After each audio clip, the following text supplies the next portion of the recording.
niveau de jeu de l'OM, c'est violent. Hein. Oh là là, c'est très très laborieux tout le temps. Est-ce qu'on va pouvoir aller loin comme ça? Salut à tous. On se retrouve après une semaine marquée par 2 victoires. Qui l'eût cru? Surtout pas moi. Voilà, c'est l'OM quoi. Ça fait 33 ans que je supporte ce club et je comprends toujours rien. On s'attend à se prendre des roustes, on gagne. On s'attend à gagner, on perd.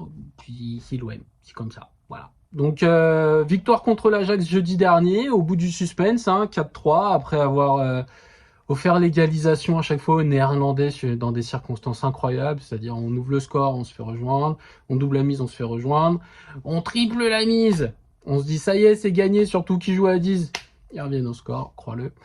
Et voilà. Et puis dimanche soir, victoire sur le Stade Rennais qui était pourtant mieux, qui venait de changer d'entraîneur avec Julien Stéphan, donc on s'attendait à souffrir, on a souffert, hein, faut le reconnaître, mais à l'arrivée on gagne 2-0, ça aurait pu être 3 même, c'est incompréhensible. Alors après, c'est la question de la semaine, c'est est-ce que on va pouvoir durer longtemps comme ça avec un jeu aussi dégueulasse? Parce que franchement, le niveau de jeu de l'OM, c'est waouh, c'est violent, hein.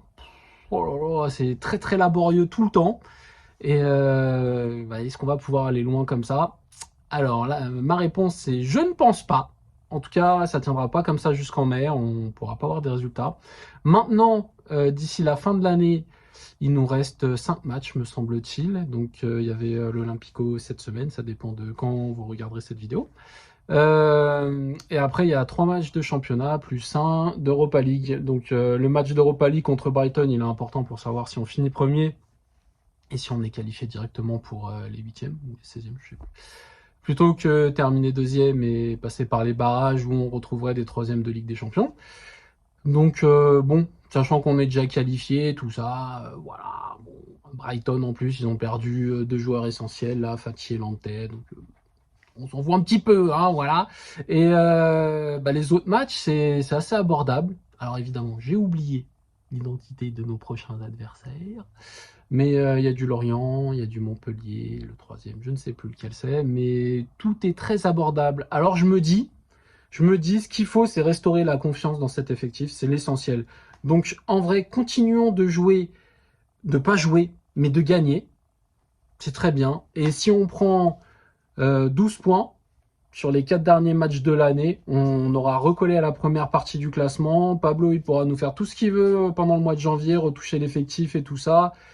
Et ce sera parfait. Par contre, en deuxième partie de saison, c'est sûr qu'on sera un petit peu plus exigeant au niveau de la qualité de jeu, surtout après ce qu'on a eu l'an dernier avec Tudor, où vraiment ça attaquait dans tous les sens, c'était magnifique, c'était coordonné.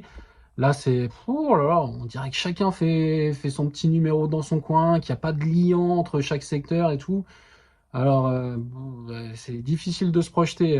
J'aimerais dire, après Rennes, que la défense est redevenue solide, sauf on a pris 3 contre l'Ajax. Donc, avec cet homme, la vérité d'un match n'est pas celle du prochain. C'est un peu compliqué quand même. Surtout, c'est au niveau du secteur offensif, là. Il y a Aubameyang, on peut pas dire qu'il se soit relancé parce que 4 buts en 2 matchs, c'est beau, mais il y a 3 pénaux. Alors on est content, hein, les pénaux, il s'est super bien étiré. Pour le reste, contre Rennes, il a eu des loupés assez incroyables. Là. Je pense à ce contrôle où il fait un beau contrôle dans la surface, mais après il glisse. Et un autre où il est bien lancé, mais là il foire son contrôle et après il veut faire une passe en retrait, en retournée et tout. Je suis pas sûr qu'il ait repris confiance hein, malgré ses 4 buts. Après, on a Correa qui est toujours aussi mauvais, qui en plus a été blessé contre l'Ajax. On a NDI qui aurait pu reprendre confiance après le penalty qu'il a obtenu contre Rennes, mais qui a trouvé le moyen de se faire expulser. Il y a Sarr, jeudi c'était très bon, dimanche soir c'était très nul. C'est dur quoi, vraiment c'est très très dur. Alors je compte beaucoup sur la rentrée de Pape Gueye, parce qu'il est aussi bon à la récupération que dans la projection. En plus son expérience en Espagne lui a fait beaucoup de bien. Et moi j'avais bien aimé ses premiers pas à l'OM. Après, il y a eu l'alternance et tout, il était un peu sorti du 11 et ça a été compliqué pour lui. Mais s'il revient à son niveau de Séville ou à son niveau du début de son aventure avec l'OM, ça peut être sympa. Qu'on doque bien à Gueye, moi je prends tout de suite. Hein. Mais il restera la ligne d'avant, quoi, parce que Harit, c'est très bon, rien à dire, Harit. Mais c'est un peu tout seul. Hein.